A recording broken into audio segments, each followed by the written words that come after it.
ಜೈ Osho.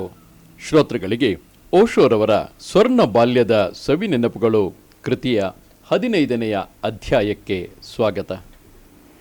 Henry ಫೋರ್ಡ್ನ ಬಗ್ಗೆ ಹೇಳಲ್ಪಡುವ ಈ ಕಥೆಯನ್ನು ನಾನು ಬಹಳ ಇಷ್ಟಪಟ್ಟಿದ್ದೇನೆ. ಆತ ಸುಂದರ ಕಾರೊಂದನ್ನು ತಯಾರಿಸಿದ್ದ ಹಾಗೂ ಅದನ್ನು ಕೊಂಡುಕೊಳ್ಳ ಬಯಸುವ ಧನಿಕ ಗಿರಾಕಿಯೊಬ್ಬನಿಗೆ ತೋರಿಸುತ್ತಿದ್ದ. ಆ ಕಾರು ಫೋರ್ಡ್ನ ಹೊಸ ನಿರ್ಮಾಣವಾಗಿತ್ತು. ಹೀಗಾಗಿ ಆತ ಗಿರಾಕಿಗೆ ಕಾರನ್ನು ತೋರಿಸಲು ಕಾರಿನಲ್ಲಿ ಕರೆದೊಯ್ದಿದ್ದ. ಸುಮಾರು 30 ಮೈಲು ಹೋದ ನಂತರ ಇದ್ದಕ್ಕಿದ್ದಂತೆಯೇ ಕಾರು ನಿಂತು ಹೋಯಿತು. ಗಿರಾಕಿ, ಇದೇನಿದು, ಹೊಸ ಕಾರು 30 ಮೈಲು ಹೋಗುವುದರಲ್ಲೇ ಕೆಟ್ಟು ನಿಂತಿತಲ್ಲ ಎಂದು ಉದ್ಗರಿಸಿದ. ಹೆನ್ರಿ ಫೋರ್ಡ್ ಹೇಳಿದ, ಕ್ಷಮಿಸಿ, ನಾನು ಕಾರಿನಲ್ಲಿ ಪೆಟ್ರೋಲ್ ಹಾಕುವುದನ್ನು ಮರೆತು ಹೋದೆ. ಅಂದಿನ ಕಾಲದಲ್ಲಿ ಅಮೆರಿಕಾದಲ್ಲೂ ಸಹ ಅದನ್ನು ಪೆಟ್ರೋಲ್ ಎಂದೇ ಕರೆಯುತ್ತಿದ್ದರು, ಇಂದಿನಂತೆ ಗ್ಯಾಸ್ ಎಂದಲ್ಲ. ಗಿರಾಕಿಗೆ ಆಶ್ಚರ್ಯವಾಯಿತು. ಆತ ಕೇಳಿದ, ಅಂದರೇನರ್ಥ? ಇಷ್ಟು ಹೊತ್ತು ಕಾರು ಪೆಟ್ರೋಲ್ ಇಲ್ಲದೆಯೇ 30 ಮೈಲಿ ಚಲಿಸಿತೇನು? ಫೋರ್ಡ್ ಹೇಳಿದ, ಹೌದು ಸರ್, 30-40 ಮೈಲಿಗಳವರೆಗೆ ನನ್ನ ಹೆಸರು ಹೇಳಿದರೆ ಸಾಕು, ಪೆಟ್ರೋಲ್ ಬೇಕಿಲ್ಲ. ನಾನು ಹೋದ ನಂತರ ಕೇವಲ ನನ್ನ ಹೆಸರು ಸಾಕು, ಮತ್ತೇನೂ ಬೇಕಿಲ್ಲ. ನನಗೆ ರಾತ್ರಿ ನಿದ್ದೆಯೇ ಬರಲಿಲ್ಲ. ಅದರಿಂದ ನನಗೇನೂ ತೊಂದರೆಯಾಗಲಿಲ್ಲ. ಒಂದು ರೀತಿಯಲ್ಲಿ ಅದು ಬಲು ಸುಂದರ ರಾತ್ರಿಯಾಗಿತ್ತು. ಚಂದ್ರ ಬೆಳ್ಳಗೆ ಹೊಳೆಯುತ್ತಿದ್ದ. ಪ್ರಾಯಶಃ ಚಂದ್ರನ ಆ ಸೌಂದರ್ಯ, ಆ ಹೊಳಪು ನನಗೆ ನಿದ್ರೆ ಮಾಡಲು ಬಿಡಲಿಲ್ಲವೋ ಏನೋ. ಇಲ್ಲ, ಕಾರಣ ಅದಾಗಿರಲಿಲ್ಲ. ನಾನು ಗೀತ್ ಭಾರತಿಯ ಮೇಲೆ ಬಲು ಕಠೋರನಾಗಿದ್ದೆ. ಹೌದು, ನಾನು ಬಲು ಕಠೋರನಾಗಬಲ್ಲೆ. ವಿಶೇಷವಾಗಿ ನಿಮ್ಮಲ್ಲಿ ಒಂದು ದ್ವಾರ ತೆರೆದುಕೊಳ್ಳುವ ಸಾಧ್ಯತೆಯನ್ನು ಕಂಡಾಗ ಆಗ ನಾನು ನಿಜವಾಗಿ ಹೊಡೆಯುವೆ. ಅಂತಿಂತಹ ಸುತ್ತಿಗೆಯಿಂದಲ್ಲ, ಸ್ಲೆಡ್ಜ್ ಹ್ಯಾಮರ್ನಿಂದ ಹೊಡೆಯಬೇಕಾದಾಗ ಚಿಕ್ಕ ಪುಟ್ಟ ಸುತ್ತಿಗೆಯಿಂದ ಏಕೆ ಹೊಡೆಯಬೇಕು? ಒಂದೇ ಏಟಿಗೆ ಮುಗಿದು ಹೋಗಬೇಕು. ಕೆಲವೊಮ್ಮೆ ನಾನು ಬಹಳ ಕಠೋರನಾಗುವೆ. ಆದ್ದರಿಂದ ಇನ್ನು ಕೆಲವೊಮ್ಮೆ ನಾನು ಅತಿ ಮೃದುವೂ ಆಗುವೆ. ಪರಿಹಾರಾತ್ಮಕವಾಗಿ ಒಂದು ಸಮತೋಲನ ತರಲು ನಾನು ಕೋಣೆಯನ್ನು ಬಿಟ್ಟು ಹೊರ ನಡೆದಾಗ ನೀವು ನಗುತ್ತಿದ್ದರೂ ಅದರಲ್ಲೊಂದು ವಿಷಾದವಿತ್ತು. ಅದನ್ನು ನನ್ನಿಂದ ಮರೆಯಲು ಆಗಲಿಲ್ಲ. ನಾನು ಯಾವುದನ್ನಾದರೂ ಸುಲಭವಾಗಿ ಮರೆಯಬಲ್ಲೆ, ಆದರೆ ನಾನು ಕಠೋರನಾದಾಗ ಆಗ ಅದು ಅಷ್ಟು ಸುಲಭವಲ್ಲ. ನಾನು ಈ ವಿಶ್ವದಲ್ಲಿ ನನ್ನ ವಿನಃ ಮತ್ತೆಲ್ಲರನ್ನೂ ಕ್ಷಮಿಸಬಲ್ಲೆ. ಪ್ರಾಯಶಃ ಈ ಕಾರಣದಿಂದಲೇ ನನಗೆ ರಾತ್ರಿ ನಿದ್ರೆ ಮಾಡಲು ಆಗಲಿಲ್ಲವೇನು. ನನ್ನ ನಿದ್ರೆ ಒಂದು ತೆಳು ಪದರದಂತೆ. ಅದರಡಿಯಲ್ಲಿ ನಾನು ಯಾವಾಗಲೂ ಜಾಗೃತನಾಗಿಯೇ ಇರುತ್ತೇನೆ. ಈ ತೆಳು ಪದರವನ್ನು ಭೇದಿಸುವುದು ಬಲು ಸುಲಭ, ಆದರೆ ನನಗೆ ಮಾತ್ರ, ಬೇರಾರಿಗೂ ಅಲ್ಲ. ನಾನು ಕೋಣೆಯನ್ನು ಬಿಟ್ಟು ಹೊರಟ ಕ್ಷಣ ನೀವು ಖಿನ್ನರಾಗಿದ್ದುದನ್ನು ನೋಡಿದಾಗ ಪ್ರಾಯಶಃ ವಿವಿಧ ಕಾರಣಗಳಿಗೆ ಇರಬಹುದು. ನಾನು ಪೆಟ್ಟುಕೊಟ್ಟೆನೆಂಬುದಕ್ಕೆ ಮಾತ್ರವಲ್ಲದೆ ನಿಮ್ಮ ಖಿನ್ನತೆಗೆ ಏನೇ ಕಾರಣ ಇರಲಿ, ನಾನು ಯಾವುದೋ ಒಂದು ರೀತಿಯಲ್ಲಿ ನಿಮ್ಮ ಕತ್ತಲೆಯನ್ನು ದಟ್ಟವಾಗಿಸಿದ್ದೆ. ನಾನು ಇಲ್ಲಿರುವುದು ನಿಮ್ಮಲ್ಲಿ ಎನ್ಲೈಟನ್ಗೊಳ್ಳಲು, ಜ್ಞಾನೋದಯವನ್ನು ಉಂಟು ಮಾಡಲು ಹೊರತು ಡಾರ್ಕನ್ ಅಥವಾ ಕತ್ತಲೆಯನ್ನು ದಟ್ಟಗೊಳಿಸಲು ಅಲ್ಲ. ಇಂಥದ್ದೊಂದು ಪದ ಇದೆಯೋ ಇಲ್ಲವೋ ತಿಳಿಯದು. ಅಂಥದ್ದೊಂದು ಪದವನ್ನು ಸೃಷ್ಟಿಸಬೇಕು. ಏಕೆಂದರೆ ಬಹಳಷ್ಟು ಜನ ಒಬ್ಬರು ಮತ್ತೊಬ್ಬರನ್ನು ಡಾರ್ಕನ್ ಮಾಡುತ್ತಲೇ ಇರುತ್ತಾರೆ. ವಾಸ್ತವದಲ್ಲಿ ಹೀಗಾಗುತ್ತಿದ್ದರೂ ಅಂಥದ್ದೊಂದು ಪದ ಇಲ್ಲದಿರುವುದು ಆಶ್ಚರ್ಯಕರವಾಗಿದೆ. ಎನ್ಲೈಟನ್ಮೆಂಟ್ ಬಹಳ ವಿರಳವಾಗಿ ಆಗುತ್ತದೆ. ಆದರೂ ಅಂತಹ ಪದವೊಂದು ಇದೆ. ಜ್ಞಾನೋದಯವನ್ನು ಮೀರಿದುದಕ್ಕೆ ಯಾವುದೇ ಪದ ಇಲ್ಲ. ಆದರೆ ಪ್ರಾಯಶಃ ಎಲ್ಲಕ್ಕೂ ಒಂದು ಮಿತಿ ಇದೆಯೇನು. ಒಂದಲ್ಲ ಒಂದನ್ನು ಏನಾದರೂ ಮೀರುತ್ತಲೇ ಇರುತ್ತದೆ. ಎಲ್ಲೋ ದೂರ, ಪದಗಳಲ್ಲಿ ಅಲ್ಲ, ಮೀರುವಿಕೆಯಲ್ಲಿ. ಆದರೂ ಡಾರ್ಕನ್ ಎಂಬುದು ಒಂದು ಸಾಮಾನ್ಯ ಪದ ಆಗಬೇಕು. ಪ್ರತಿಯೊಬ್ಬರನ್ನು ಡಾರ್ಕನ್ ಮಾಡುತ್ತಲೇ ಇದ್ದಾರೆ. ಗಂಡ ಹೆಂಡತಿಯನ್ನು ಡಾರ್ಕನ್ ಮಾಡುತ್ತಲೇ ಇರುತ್ತಾನೆ. ಇಲ್ಲದಿದ್ದರೆ ಆತ ಕತ್ತಲಿನಲ್ಲಿ ಮಾಡುವುದು ಮತ್ತೇನನ್ನು? ತನ್ನ ಹೆಂಡತಿಯನ್ನು ಡಾರ್ಕನ್ ಮಾಡುತ್ತಿರುತ್ತಾನೆ ಅಷ್ಟೇ. ಇನ್ನು ಪತ್ನಿ ತಾನೇ ಏನು ಮಾಡುತ್ತಿರುತ್ತಾಳೆ? ಕೇವಲ ತಾನು ಮಾತ್ರ ಪತ್ನಿಯನ್ನು ಡಾರ್ಕನ್ ಮಾಡುತ್ತಿರುವೆ ಎಂದು ಅಂದುಕೊಂಡರೆ ಆತ ಮೂರ್ಖ. ಆತ ಎಂದೆಂದಿಗೂ ಎಷ್ಟು ಮಾಡಬಹುದೋ ಅದಕ್ಕಿಂತಲೂ ಹೆಚ್ಚಿಗೆ ಆಕೆ ಕತ್ತಲೆಯಲ್ಲಿ ಆತನನ್ನು ಎನ್ಡಾರ್ಕನ್ ಮಾಡುತ್ತಿರುತ್ತಾಳೆ. ಆತನಿಗೆ ಕನ್ನಡಕ ಬೇಕು, ಆಕೆಗೆ ಇನ್ನೂ ಬೇಕಿಲ್ಲ. ಆತ ಎಷ್ಟಾದರೂ ಹೆಡ್ ಕ್ಲರ್ಕ್ ಅಲ್ಲವೇ? ಆದ್ದರಿಂದ ಆತನಿಗೆ ಕನ್ನಡಕ ಅಗತ್ಯ. ಆಕೆ ಯಾರು? ಆಕೆ ಕೇವಲ ಒಬ್ಬ ತಾಯಿ, ಒಬ್ಬ ಹೆಂಡತಿ. ಆಕೆಗೆ ಕನ್ನಡಕ ಅಗತ್ಯವಿಲ್ಲ. ಕತ್ತಲೆಯಲ್ಲಿ ನೀವು ಪ್ರೇಮಿಸುವ ಸ್ತ್ರೀ ಬಗ್ಗೆ ಎಚ್ಚರದಿಂದ ಇರಿ, ವಿಶೇಷವಾಗಿ ಕತ್ತಲೆಯಲ್ಲಿ. ಆದ್ದರಿಂದಲೇ ಪುರುಷ ಬೆಳಕು ಇರಲೆಂದು ಬಯಸುತ್ತಾನೋ ಏನೋ. ಸಂಭೋಗದ ಸಮಯದಲ್ಲಿ ಬೆಳಕು ಇರಲೆಂದು ಪುರುಷ ಬಯಸುತ್ತಾನೆ. ಸಂಭೋಗದ ಸಮಯದಲ್ಲಿ ಪುರುಷ ಕಣ್ಣುಗಳನ್ನು ತೆರೆದಿರುತ್ತಾನೆ. ಸ್ತ್ರೀಯರು ತಮ್ಮ ಕಣ್ಣುಗಳನ್ನು ಮುಚ್ಚಿರುತ್ತಾರೆ. ಅಲ್ಲಿ ನಡೆಯುತ್ತಿರುವ ಕೋತಿಗಳ ಕುಣಿತವನ್ನು ಕಣ್ಣು ತೆರೆದು ನೋಡಿದರೆ ಅವರಿಗೆ ನಗು ಬರದೇ ಇರಲಾರದು. ತಮ್ಮ ಮೇಲೆ ಕುಣಿದು ಕುಪ್ಪಳಿಸುತ್ತಿರುವ ಆ ಮಂಗ ಇತ್ಯಾದಿಗಳನ್ನು. ನನಗೆ ಸ್ವಲ್ಪ ಬೇಸರವಾಯಿತು. ನಾನು ಸ್ವಲ್ಪ ಎನ್ನುತ್ತೇನೆ, ಏಕೆಂದರೆ ಸ್ವಲ್ಪ ಬೇಸರ ಮಾಡಿಕೊಳ್ಳುವುದು ಅತಿಯಾಯಿತು. ನನ್ನ ಒಂದು ಅಶ್ರುಬಿಂದು ಸಾಕು.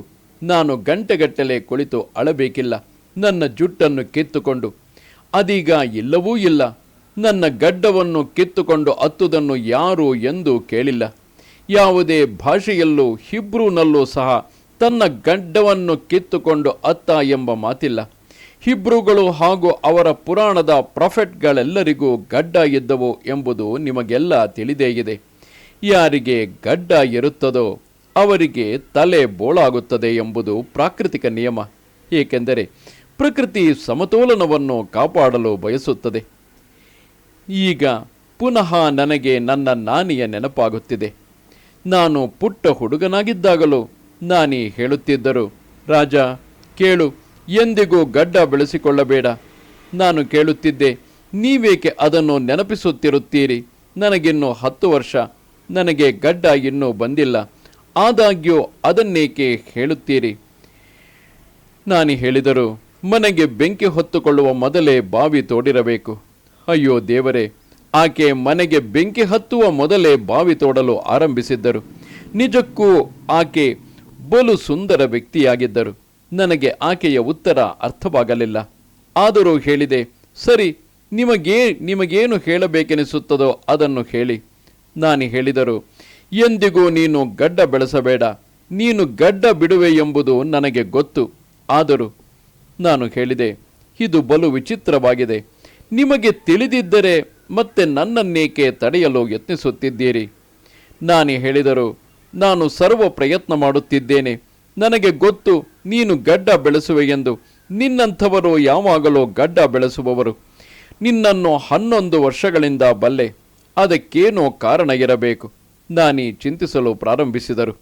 ಅದರಲ್ಲಿ ವಿಶೇಷವಾದದ್ದೇನೂ ಇಲ್ಲ. ಪ್ರತಿದಿನ ಕನ್ನಡಿಯಲ್ಲಿ ಮೂರ್ಖನಂತೆ ನೋಡಿಕೊಳ್ಳುತ್ತಾ, ಶೇವ್ ಮಾಡಿಕೊಳ್ಳುತ್ತಾ ಸಮಯವನ್ನು ವ್ಯರ್ಥ ಮಾಡುವುದು ನನಗೆ ಬೇಕಿರಲಿಲ್ಲ. ಗಡ್ಡ ಇರುವ ಸ್ತ್ರೀ ಒಬ್ಬಳು ತನ್ನನ್ನು ಕನ್ನಡಿಯಲ್ಲಿ ನೋಡಿಕೊಳ್ಳುತ್ತಿರುವುದನ್ನು ಕಲ್ಪಿಸಿಕೊಳ್ಳಿ, ಹೇಗೆ ಕಾಣುವುದೆಂದು. ಗಡ್ಡ ಇಲ್ಲದ ಗಂಡಸು ಹಾಗೆಯೇ ಕಾಣುತ್ತಾನೆ. ಇದು ಬಲು ಸರಳ, ಸಮಯವನ್ನು ಉಳಿಸುತ್ತದೆ. ನೀವು ಮೂರ್ಖರಂತೆ ಕಾಣುವುದನ್ನು ತಡೆಯುತ್ತದೆ, ಕನಿಷ್ಠ ನಿಮ್ಮ ಕನ್ನಡಿಯಲ್ಲಾದರೂ. ಆದರೆ ಒಂದು ವಿಷಯವಂತೂ ಖಚಿತ, ನೀವು ಗಡ್ಡ ಬೆಳೆಸಲು ಆರಂಭಿಸಿದರೆಂದರೆ ನಿಮ್ಮ ತಲೆ ಬೋಳಾಗಲು ಮೊದಲಾಗುತ್ತದೆ. ಪ್ರಕೃತಿ ಸಮತೋಲನವನ್ನು ಕಾಪಾಡುವುದನ್ನು ಎಂದೂ ಮರೆಯದು. ಅದು ನಿಮಗೆ ಒಂದಿಷ್ಟು ನಿರ್ದಿಷ್ಟ ಕೂದಲನ್ನು ಮಾತ್ರ ನೀಡಬಲ್ಲದು. ನೀವು ಗಡ್ಡ ಬೆಳೆಸಲು ಶುರು ಮಾಡಿದಿರೆಂದರೆ ಅದರ ಕೋಟಾವನ್ನು ಮತ್ತೆಲ್ಲಾದರೂ ಕಡಿಮೆ ಮಾಡಲೇಬೇಕು. ಇದು ಸರಳ ಆರ್ಥಿಕ ನಿಯಮ. ಯಾವುದೇ ಗುಮಾಸ್ತಿಯನ್ನು ಬೇಕಾದರೂ ಕೇಳಿ ನೋಡಿ. ನೀವು ಸವಿತಾಳನ್ನು ಕೇಳಬಹುದು. ಆಕೆಯೇ ಇಲ್ಲಿಯ ಬುಕ್ ಕೀಪರ್, ಇಲ್ಲಿಯ ಅಕೌಂಟೆಂಟ್ ಜನರಲ್. ಆಕೆ ನಿಜಕ್ಕೂ ಅದ್ಭುತ ಸ್ತ್ರೀ. ಏಕೆಂದರೆ ಲೆಕ್ಕ ಇಡುವುದು ಬಲು ಕಷ್ಟದ ಕೆಲಸ. ಆಕೆಯ ಸಮಸ್ಯೆಗಳನ್ನು, ಚಿಂತೆಗಳನ್ನು ನಾನು ಅರ್ಥ ಮಾಡಿಕೊಳ್ಳಬಲ್ಲೆ. ಆದರೂ ಆಕೆ ತನ್ನ ಸರಳತೆ ಹಾಗೂ ಮುಗ್ಧತೆಯನ್ನು ಕಾಪಾಡಿಕೊಂಡಿದ್ದಾಳೆ. ಬ್ಯಾಂಕರ್, ಅಕೌಂಟೆಂಟ್, ಚಾರ್ಟರ್ಡ್ ಅಕೌಂಟೆಂಟ್ಗಳ ಪ್ರಪಂಚದಲ್ಲಿ ಇದು ಬಹಳ ವಿರಳವಾದದ್ದು. ಆಕೆ ಚಾರ್ಟರ್ಡ್ ಅಕೌಂಟೆಂಟ್ ಆಗಿಯೂ ಇದನ್ನು ಸುಸೂತ್ರವಾಗಿ ನಿಭಾಯಿಸಿದ್ದಾಳೆ. ನಾನು ಗೀತ್ ಭಾರತಿಯ ಬಗ್ಗೆ ಸ್ವಲ್ಪ ಚಿಂತಿತನಾಗಿದ್ದೆ. ಆತನಿಗೆ ನೋವು ಉಂಟು ಮಾಡಿದೆನೇನೋ ಎಂದು. ಪ್ರಾಯಶಃ ಮಾಡಿದ್ದೇನೋ ಏನೋ, ಪ್ರಾಯಶಃ ಅದು ಅಗತ್ಯವಾಗಿತ್ತೋ ಏನೋ. ಆದ್ದರಿಂದ ನನ್ನ ನಿದ್ರೆಯ ಬಗ್ಗೆ ತಲೆಕೆಡಿಸಿಕೊಳ್ಳಬೇಡಿ. ಅಗತ್ಯವಿದ್ದರೆ ಯಾವಾಗ ಬೇಕಾದರೂ ನಾನು ನನ್ನ ಜೀವ ಕೊಡಲು ಸಿದ್ಧನಿದ್ದೇನೆ. ನನ್ನ ದೇಶಕ್ಕಾಗಿ ಅಲ್ಲ, ನನ್ನ ರಾಜ್ಯಕ್ಕಾಗಿ ಅಲ್ಲ, ನನ್ನ ಜಾತಿಗಾಗಿಯೂ ಅಲ್ಲ, ಬದಲಾಗಿ ವ್ಯಕ್ತಿಗಾಗಿ. ಯಾರ ಹೃದಯ ಇನ್ನೂ ಮಿಡಿಯುತ್ತಲಿದೆಯೋ, ಯಾರು ಇನ್ನೂ ಅನುಭವಿಸಬಲ್ಲರೋ, ಯಾರಲ್ಲಿ ಇನ್ನೂ ಆ ಮಗುವಿನಂತಹ ಗುಣ ಇದೆಯೋ, ಯಾರು ಇನ್ನೂ ಮಗುವಾಗಿಯೇ ಇದ್ದಾರೋ, ಯಾರು ಬೆಳೆಯಬಲ್ಲರೋ, ಪ್ರಬುದ್ಧರಾಗಬಲ್ಲರೋ, ಯಾರು ಇಂಟಿಗ್ರೇಟ್ ಸಮಗ್ರರಾಗಬಲ್ಲರೋ ಅವರಿಗೆ.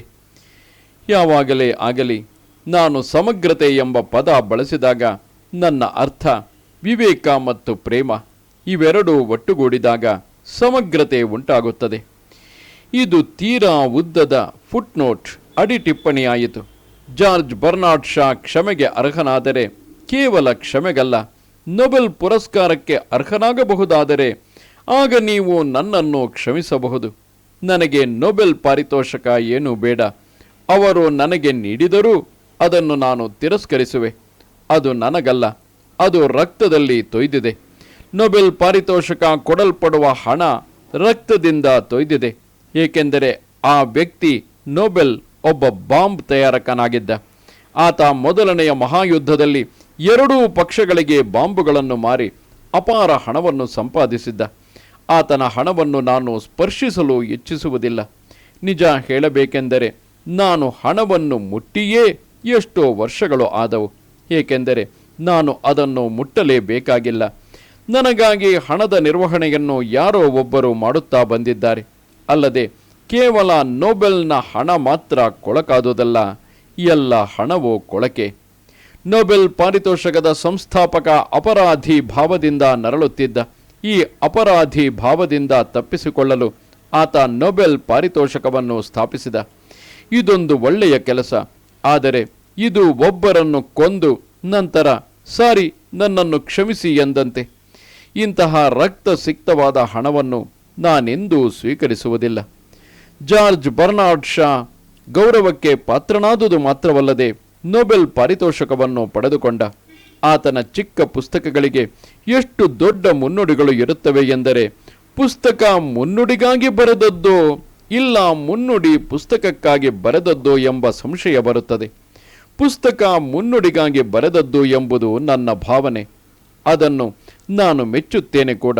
ಹೀಗೆ ಇದು ಉದ್ದವಾದ ಮುನ್ನುಡಿ ಆಯಿತು. ನನ್ನ ನಿದ್ರೆಯ ಬಗ್ಗೆ ಚಿಂತಿಸದಿರಿ. ಆದರೆ ನಾನು ಕಠೋರನಾದಾಗ ನೀವು ಅಶಾಂತರಾಗದೆ ಇರುವುದನ್ನು ಕಲಿಯಿರಿ.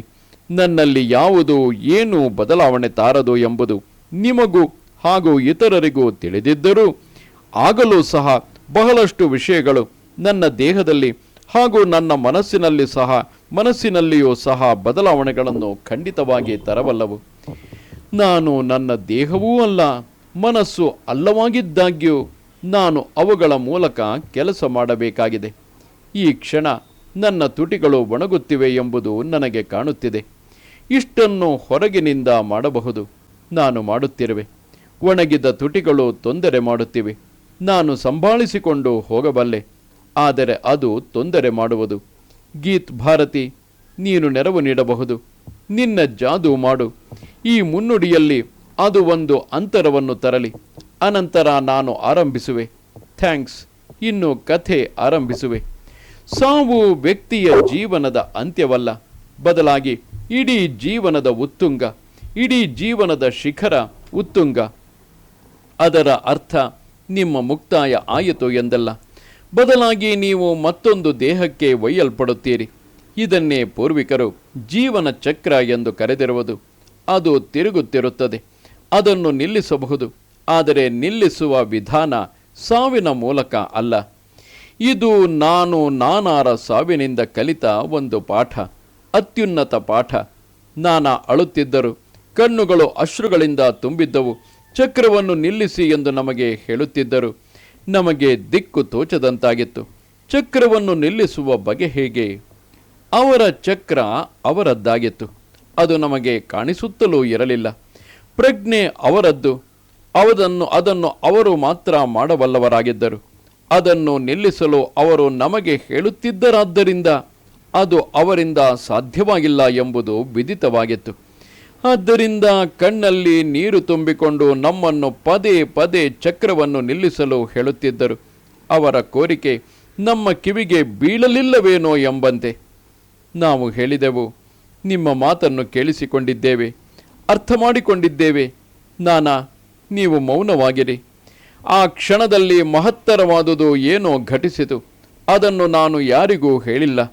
ಪ್ರಾಯಶಃ ಅದನ್ನು ತಿಳಿಸುವ ಸಮಯ ಬಂದಿರಲಿಲ್ಲವೋ ಏನೋ. ನಾನು ಅವರಿಗೆ ಹೇಳುತ್ತಿದ್ದೆ, ನಾನಾ, ಮೌನವಾಗಿಯೇ ಇರಿ. ಎತ್ತಿನ ಗಾಡಿ ಆ ಕಚ್ಚಾ ರಸ್ತೆಯಲ್ಲಿ ಗಡಗಡಾನೆ ಸದ್ದು ಮಾಡುತ್ತಾ ಸಾಗುತ್ತಿತ್ತು.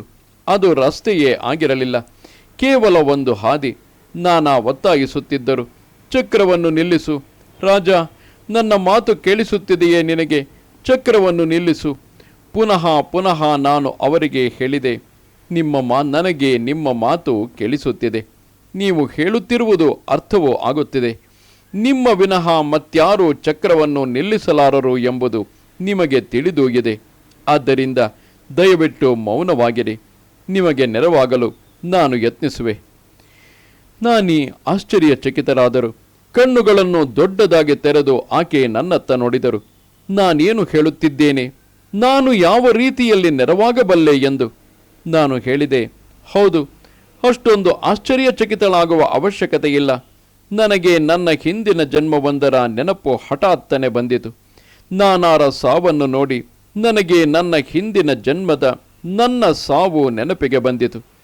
ಆ ಜನ್ಮದಲ್ಲಿ ನನ್ನ ಸಾವು ಟಿಬೆಟ್ನಲ್ಲಿ ಆಗಿತ್ತು.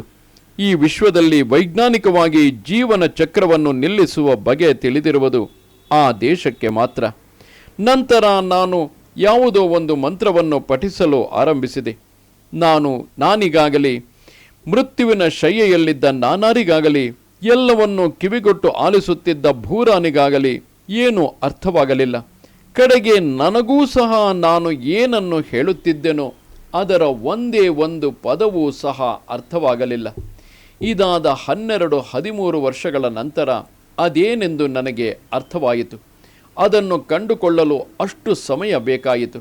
ಅದು ಬಾರ್ಡೋ ತೋಡಾಲ್ ಎಂಬ ಟಿಬೆಟಿಯನ್ ಧಾರ್ಮಿಕ ವಿಧಿ ಆಗಿತ್ತು. ಟಿಬೆಟ್ನಲ್ಲಿ ಯಾರಾದರೂ ಸತ್ತಾಗ ಅವರೊಂದು ಮಂತ್ರವನ್ನು ಹೇಳುತ್ತಾರೆ. ಅದರ ಹೆಸರು ಬಾರ್ಡೋ.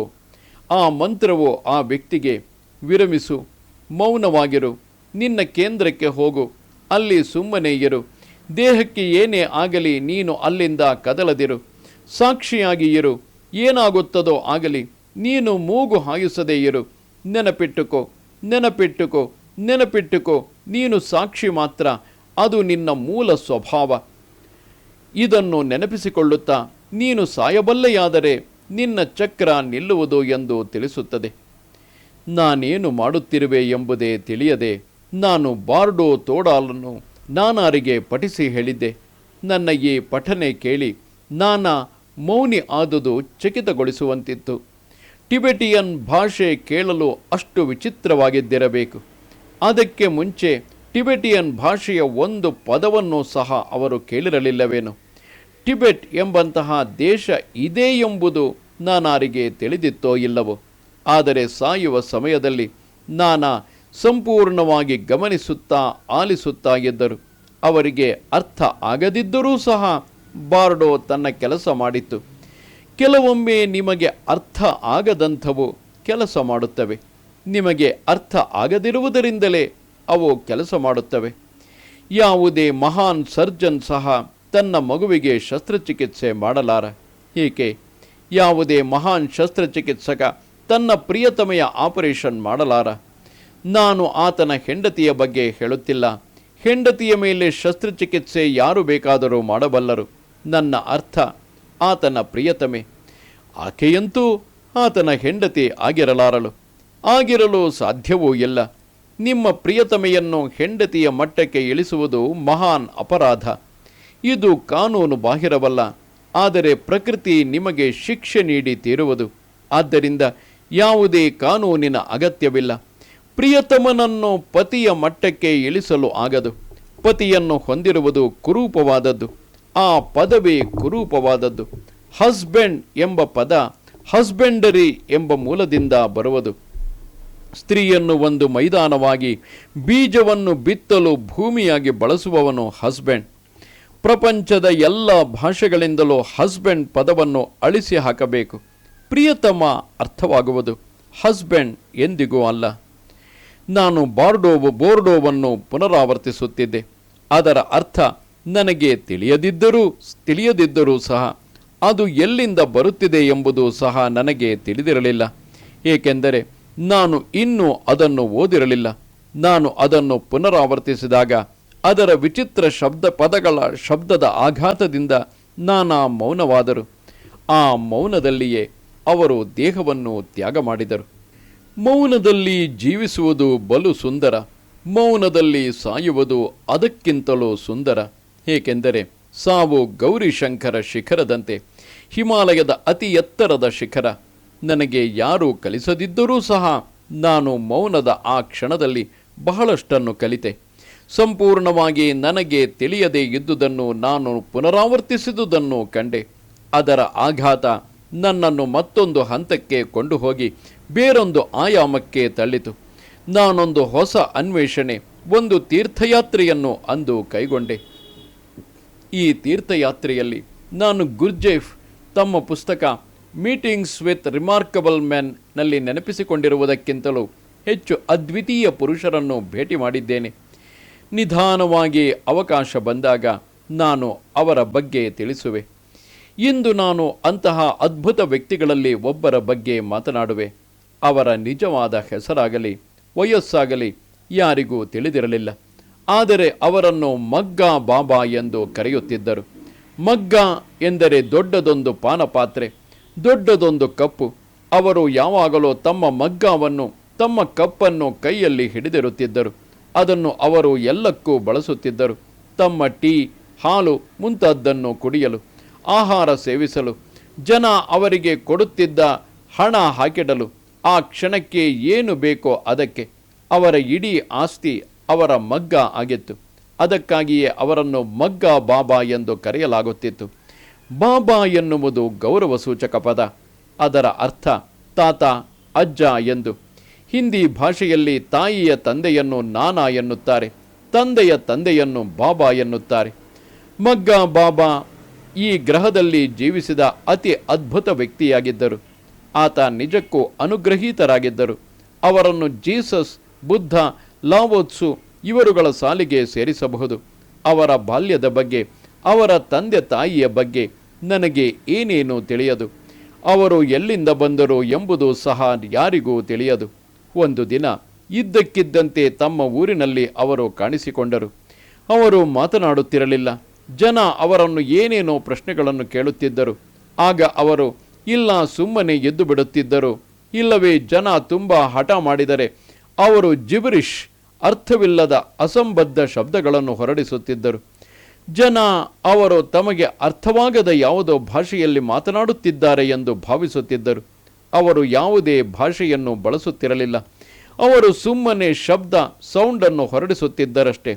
ಉದಾಹರಣೆಗೆ ಹಿಗ್ಗಲಾಲ ಹೂ ಹೂ ಗುಲು ಹಿಗ್ಗ ಹೀ ಹೀ ಎಂದು ಸ್ವಲ್ಪ ಹೊತ್ತು ಸುಮ್ಮನಿದ್ದು ಹೀ ಹೀ ಹೀ ಎಂದು ಕೇಳುತ್ತಿದ್ದರು. ಅವರು ನಿಮಗೆ ಅರ್ಥವಾಯಿತೆ ಎಂದು ಕೇಳುತ್ತಿದ್ದಾರೇನೋ ಎಂದೆನಿಸುತ್ತಿತ್ತು. ಜನ ಸರಿ ಬಾಬಾ ಸರಿ ಎನ್ನುತ್ತಿದ್ದರು. ಆಗ ಬಾಬಾ ತಮ್ಮ ಮಗ್ಗ ಮುಂದೆ ಚಾಚಿ 12 ಹೆಬ್ಬೆರಳು ಮತ್ತು ತೋರು ಬೆರಳನ್ನು ಕೂಡಿಸಿ ನಾಣ್ಯವನ್ನು ಮೇಲಕ್ಕೆರಗಿಸುವ ಚಿಹ್ನೆಯನ್ನು ಮಾಡುತ್ತಿದ್ದರು. ಅದರ ಅರ್ಥ ಹಣ. ಇದು ಹಿಂದಿನ ಕಾಲ. ನಿಜವಾದ ಬೆಳ್ಳಿ ಬಂಗಾರದ ನಾಣ್ಯಗಳಿದ್ದ ಕಾಲದಿಂದ ಬಂದ ಸಂಜ್ಞೆ. ಜನ ನಾಣ್ಯ ಅಸಲಿಯೋ ನಕಲಿಯೋ ಎಂದು ಅರಿಯಲು ನಾಣ್ಯವನ್ನು ಮೇಲಕ್ಕೆರಗಿಸಿ ನೆಲಕ್ಕೆ ಬೀಳಿಸಿ ಅದರ ಸದ್ದನ್ನು ಆಲಿಸುತ್ತಿದ್ದರು. ನಿಜವಾದ ಬಂಗಾರದ ನಾಣ್ಯಕ್ಕೆ ಅದರದ್ದೇ ಆದ ವಿಶೇಷವಾದ ಸದ್ದು ಇರುತ್ತಿತ್ತು. ಅದನ್ನು ನಕಲು ಮಾಡಲು ಆಗದು. ಮಗ್ಗಾ ಬಾಬಾ ತಮ್ಮ ಮಗ್ಗಾವನ್ನು ಮುಂದಕ್ಕೆ ಚಾಚಿ ಈ ಚಿಹ್ನೆಯನ್ನು ಮಾಡುತ್ತಿದ್ದರು. ನನ್ನ ಮಾತು ನಿಮಗೆ ಅರ್ಥವಾಗಿದ್ದರೆ ನನಗೆ ದಕ್ಷಿಣ ಕೊಡಿ ಎನ್ನುವಂತೆ ದಕ್ಷಿಣ ಕೊಡಿ ಎನ್ನುವಂತೆ ಜನ ಕೊಡುತ್ತಿದ್ದರು. ನಾನು ಕಣ್ಣೀರು ಬರುವಂತೆ ನಗುತ್ತಿದ್ದೆ. ಏಕೆಂದರೆ ಅವರು ಏನನ್ನೂ ಹೇಳಿರಲೇ ಇಲ್ಲ. ಆದರೆ ಬಾಬಾ ಹಣಕ್ಕಾಗಿ ಆಸೆ ಪಡುತ್ತಿರಲಿಲ್ಲ. ಒಬ್ಬರಿಂದ ಪಡೆದ ಹಣವನ್ನು ಬಾಬಾ ಮತ್ತೊಬ್ಬರಿಗೆ ಕೊಟ್ಟು ಬಿಡುತ್ತಿದ್ದರು. ಅವರ ಮಗ್ಗ ಯಾವಾಗಲೂ ಖಾಲಿಯಾಗಿಯೇ ಇರುತ್ತಿತ್ತು. ಕೆಲವೊಮ್ಮೆ ಅದರೊಳಗೆ ಏನಾದರೂ ಇರುತ್ತಿತ್ತು. ಆದರೆ ಇದು ಬಲು ಅಪರೂಪ. ಅದೊಂದು ಪ್ಯಾಸೇಜ್ ಮಾರ್ಗವಾಗಿತ್ತು. ಹಣ ಅದರೊಳಗೆ ಬಂದು ಹೋಗುತ್ತಿತ್ತು, ಆಹಾರ ಬಂದು ಹೋಗುತ್ತಿತ್ತು. ಆದರೆ ಅದು ಯಾವಾಗಲೂ ಖಾಲಿಯಾಗಿಯೇ ಇರುತ್ತಿತ್ತು. ಅವರು ಅದನ್ನು ಯಾವಾಗಲೂ ಸ್ವಚ್ಛಗೊಳಿಸುತ್ತಾ ಇರುತ್ತಿದ್ದರು. ಹಗಲು ಮಧ್ಯಾಹ್ನ ರಾತ್ರಿ ಅವರು ಅದನ್ನು ಸ್ವಚ್ಛಗೊಳಿಸುತ್ತಿದ್ದುದನ್ನು ನಾನು ನೋಡಿದ್ದೇನೆ. ನಿಮಗೆ, ಅಂದರೆ ಈ ಪ್ರಪಂಚಕ್ಕೆ, ಒಂದು ರಹಸ್ಯವನ್ನು ನಾನು ತಿಳಿಸಲಿಚ್ಛಿಸುವೆ. ಅದೇನೆಂದರೆ, ಅವರು ಕೇವಲ ನನ್ನೊಂದಿಗೆ ಮಾತ್ರ ಮಾತನಾಡುತ್ತಿದ್ದರು. ಅದು ರಹಸ್ಯವಾಗಿ, ಯಾರೂ ಇಲ್ಲದಿದ್ದಾಗ ಮಾತ್ರ. ನಾನು ಅವರ ಬಳಿ ಮಧ್ಯರಾತ್ರಿ ಸುಮಾರು 2 ಗಂಟೆಯ ಹೊತ್ತಿಗೆ ಹೋಗುತ್ತಿದ್ದೆ. ಏಕೆಂದರೆ ಆಗ ಮಾತ್ರ ಅವರು ಒಂಟಿಯಾಗಿ ಇರುವ ಸಾಧ್ಯತೆ ಇರುತ್ತಿತ್ತು. ಚಳಿಗಾಲದ ರಾತ್ರಿಯಲ್ಲಿ ಅವರು ತಮ್ಮ ಕಂಬಳಿಯನ್ನು ಗಟ್ಟಿಯಾಗಿ ಹೊದ್ದು ಬೆಂಕಿಯ ಪಕ್ಕದಲ್ಲಿ ಮುದುರಿಕೊಂಡು ಮಲಗಿರುತ್ತಿದ್ದರು. ನಾನು ಪಕ್ಕದಲ್ಲಿ ಕುಳಿತು ಕಾಯುತ್ತಿದ್ದೆ. ನಾನು ಎಂದೂ ಅವರಿಗೆ ತೊಂದರೆ ಕೊಡುತ್ತಿರಲಿಲ್ಲ. ಅವರು ನನ್ನನ್ನು ಪ್ರೇಮಿಸಲು ಇದುವೂ ಒಂದು ಕಾರಣವಾಗಿತ್ತು. ಕೆಲವೊಮ್ಮೆ ಅವರು ಮಗ್ಗಲು ಬದಲಿಸಿದಾಗ ಕಣ್ಣು ತೆರೆದು ನಾನು ಕುಳಿತಿರುವುದನ್ನು ನೋಡಿ ತಾವಾಗಿಯೇ ಮಾತನಾಡಲು ಆರಂಭಿಸುತ್ತಿದ್ದರು. ಅವರ ಮಾತೃಭಾಷೆ ಹಿಂದಿ ಆಗಿರಲಿಲ್ಲವಾದ್ದರಿಂದ ಅವರೊಡನೆ ಸಂಭಾಷಿಸುವುದು ಕಷ್ಟವೆಂದು ಜನ ಭಾವಿಸುತ್ತಿದ್ದರು. ಆದರೆ ಇದು ಸರಿಯಲ್ಲ. ಅವರ ಮಾತೃಭಾಷೆ ಹಿಂದಿ ಅಲ್ಲ ಎಂಬುದು ನಿಜವಾದರೂ ಅವರು ಹಿಂದಿ ಮಾತ್ರವಲ್ಲದೆ ಇನ್ನಿತರ ಭಾಷೆಗಳನ್ನು ಬಲ್ಲವರಾಗಿದ್ದರು. ಮುಖ್ಯವಾಗಿ ಮೌನದ ಭಾಷೆಯನ್ನು ಅವರು ಚೆನ್ನಾಗಿ ಅರಿತಿದ್ದರು. ಅವರು ತಮ್ಮ ಜೀವನವನ್ನು ಹೆಚ್ಚು ಕಡಿಮೆ ಮೌನವಾಗಿಯೇ ಕಳೆದಿದ್ದರು. ಹಗಲಿನಲ್ಲಿ ಅವರು ಯಾರೊಂದಿಗೂ ಮಾತನಾಡುತ್ತಿರಲಿಲ್ಲ, ಆದರೆ ರಾತ್ರಿ ನನ್ನೊಂದಿಗೆ ಮಾತನಾಡುತ್ತಿದ್ದರು. ನಾನು ಮತ್ತು ಅವರು ಇಬ್ಬರೇ ಇದ್ದಾಗ ಅವರ ಒಂದೆರಡು ಮಾತುಗಳನ್ನು ಆಲಿಸುವುದೇ ಒಂದು ವರದಾನವಾಗಿತ್ತು. ಮಗ್ಗ ಬಾಬಾ ಎಂದು ತಮ್ಮ ಜೀವನದ ಬಗ್ಗೆ ಮಾತನಾಡಲಿಲ್ಲವಾದರೂ ಜೀವನದ ಬಗ್ಗೆ ಬಹಳಷ್ಟು ತಿಳಿಸಿದರು. ಜೀವನ ಕಾಣುವುದಕ್ಕಿಂತಲೂ ಮಿಗಿಲಾದುದು. ಅದನ್ನು ಎಂದಿಗೂ ಕಂಡದ್ದರ ಆಧಾರದ ಮೇಲೆ ತೀರ್ಮಾನಿಸದಿರು. ಕಣಿವೆಯ ಆಳಕ್ಕೆ ಇಳಿದು ಜೀವನದ ಬೇರುಗಳು ಇರುವಲ್ಲಿಗೆ ಹೋಗಿ ನೋಡು ಎಂದು ನನಗೆ ಹೇಳಿದ ಮೊದಲಿಗರು ಅವರು. ಬಾಬಾ ಹಠಾತ್ತನೆ ಮಾತನಾಡಲು ಪ್ರಾರಂಭಿಸುತ್ತಿದ್ದರು ಹಾಗೂ ಹಠಾತ್ತನೆ ಮೌನವಾಗುತ್ತಿದ್ದರು ಕೂಡ. ಅದು ಅವರ ಸ್ವಭಾವವಾಗಿತ್ತು. ಅವರು ಮಾತನಾಡಿದರೆ ಹಾಡಿದರು, ಇಲ್ಲದಿದ್ದರೆ ಇಲ್ಲ. ಅವರನ್ನು ಮಾತನಾಡಲು ಬಲವಂತ ಮಾಡಲಾಗುತ್ತಿರಲಿಲ್ಲ. ಅವರು ಪ್ರಶ್ನೆಗಳಿಗೆ ಉತ್ತರ ನೀಡುತ್ತಿರಲಿಲ್ಲ. ನಮ್ಮಿಬ್ಬರ ನಡುವಣ ಸಂಭಾಷಣೆ ಅತ್ಯಂತ ಗೌಪ್ಯ ವಿಷಯವಾಗಿತ್ತು. ಯಾರಿಗೂ ಅದರ ಸುಳಿವು ಇರಲಿಲ್ಲ. ನಾನು ಅವರ ಬಗ್ಗೆ ಹೇಳುತ್ತಿರುವುದು ಇದೇ ಮೊದಲ ಸಲ. ನಾನು ಮಹಾನ್ ಭಾಷಣಕಾರರ ಮಾತುಗಳನ್ನು ಕೇಳಿದ್ದೇನೆ. ಈತ ಒಬ್ಬ ಸಾಧಾರಣ ಬಡವ, ಆದರೆ ಆತನ ಮಾತುಗಳು ಜೇನಿನಷ್ಟೇ ಮಧುರ, ಅಷ್ಟೇ ಸವಿ ಹಾಗೂ ಪೋಷಕ ಹಾಗೂ ಅರ್ಥಗರ್ಭಿತವಾಗಿರುತ್ತಿದ್ದವು. ನಾನು ಸಾಯುವವರೆಗೂ ನಾನು ನಿನ್ನೊಡನೆ ಮಾತನಾಡುವುದನ್ನು ನೀನು ಯಾರಿಗೂ ಹೇಳಕೊಡದು. ಏಕೆಂದರೆ ಬಹಳಷ್ಟು ಜನ ನಾನು ಕಿವುಡ ಎಂದುಕೊಂಡಿದ್ದಾರೆ. ಅವರು ಹಾಗೆ ತಿಳಿದಿರುವುದು ನನಗೆ ಒಳ್ಳೆಯದೇ. ಇನ್ನು ಕೆಲವರು ನಾನು ಹುಚ್ಚ ಎಂದುಕೊಂಡಿದ್ದಾರೆ. ಅದು ಇನ್ನೂ ಒಳ್ಳೆಯದು. ಪಂಡಿತರು ಕೆಲವರು ನಾನೇನು ಹೇಳುತ್ತಿರುವೆ ಎಂಬುದನ್ನು ಅರ್ಥ ಮಾಡಿಕೊಳ್ಳಲು ಯತ್ನಿಸುತ್ತಿದ್ದಾರೆ. ಅದು ಬರೀ ಅರ್ಥವಿಲ್ಲದ ಶಬ್ದಗಳು, ಜಿಬರಿಷ್ ಎಂಬುದು ಅವರಿಗೆ ತಿಳಿಯದು. ನನ್ನ ಅರ್ಥವಿಲ್ಲದ ಪದಗಳಿಗೆ ಅವರುಗಳು ಕಂಡುಕೊಂಡ ಅರ್ಥವನ್ನು ನೋಡಿದಾಗ ನನಗೆ, ದೇವರೇ, ಇವರು ತಿಳುವಳಿಕಸ್ಥರು ಪಂಡಿತರು ಆಗಿದ್ದರೆ ಇನ್ನು ಸಾಧಾರಣ ಮಂದಿಯ ಗತಿ ಏನು ಎಂದು. ನಾನು ಏನೂ ಹೇಳಿಲ್ಲ, ಆದರೂ ಇಷ್ಟೆಲ್ಲ ವಿಷಯಗಳನ್ನು ಸೃಷ್ಟಿಸಿದ್ದಾರೆ ಇವರುಗಳು ಎಂದು ಅಚ್ಚರಿಯಾಗುತ್ತದೆ. ಯಾವುದೋ ಕಾರಣಕ್ಕಾಗಿ ಅಥವಾ ಏನೂ ಕಾರಣವೇ ಇಲ್ಲದಿದ್ದರೂ ಇರಬಹುದು, ಅವರು ನನ್ನನ್ನು ಪ್ರೇಮಿಸುತ್ತಿದ್ದರು. ವಿಚಿತ್ರ ವ್ಯಕ್ತಿಗಳಿಂದ ಪ್ರೇಮಿಸಲ್ಪಡುವ ಸೌಭಾಗ್ಯ ನನ್ನದು. ಈ ಪಟ್ಟಿಯಲ್ಲಿ ಮಗ್ಗ ಬಾಬಾ ಮೊದಲಿಗರು. ಇಡೀ ದಿನ ಅವರು ಜನರಿಂದ ಸುತ್ತುವರಿದಿರುತ್ತಿದ್ದರು. ಅವರು ಅತ್ಯಂತ ಸ್ವತಂತ್ರ ವ್ಯಕ್ತಿಯಾಗಿದ್ದರು. ಅವರಿಗೆ ಒಂದಿಂಚು ಅಲುಗಾಡುವಷ್ಟು ಸ್ವಾತಂತ್ರ್ಯ ಇರಲಿಲ್ಲ. ಅಷ್ಟೊಂದು ಜನ ಅವರನ್ನು ಹಿಡಿದಿಟ್ಟುಕೊಳ್ಳುತ್ತಿದ್ದರು. ಅವರನ್ನು ರಿಕ್ಷಾ ಒಂದರಲ್ಲಿ ಹಾಕಿ ತಮಗೆ ಬೇಕಿದ್ದ ಕಡೆಗೆ ಕೊಂಡೊಯ್ಯುತ್ತಿದ್ದರು ಜನ. ಬಾಬಾ ಅದಕ್ಕೆ ಅಡ್ಡ ಬರುತ್ತಿರಲಿಲ್ಲ. ಏಕೆಂದರೆ ಅವರು ಕಿವುಡರಂತೆಯೋ ಇಲ್ಲ ಮೂಗರಂತೆಯೋ ಇಲ್ಲ ಹುಚ್ಚರಂತೆಯೋ ನಟಿಸುತ್ತಿದ್ದರು. ಹಾಗೂ ಅವರು ನಿಘಂಟಿನಲ್ಲಿ ಸಿಗಬಹುದಾದಂತಹ ಒಂದೇ ಒಂದು ಪದವನ್ನೂ ಸಹ ಎಂದು ಹೇಳುತ್ತಿರಲಿಲ್ಲ. ಹೀಗಾಗಿ ಅವರು ಸರಿ ಅಥವಾ ಬೇಡ ಎಂದು ಹೇಳಲು ಆಗುತ್ತಿರಲಿಲ್ಲ. ಅವರು ಸುಮ್ಮನೆ ಹೋಗುತ್ತಿದ್ದರು.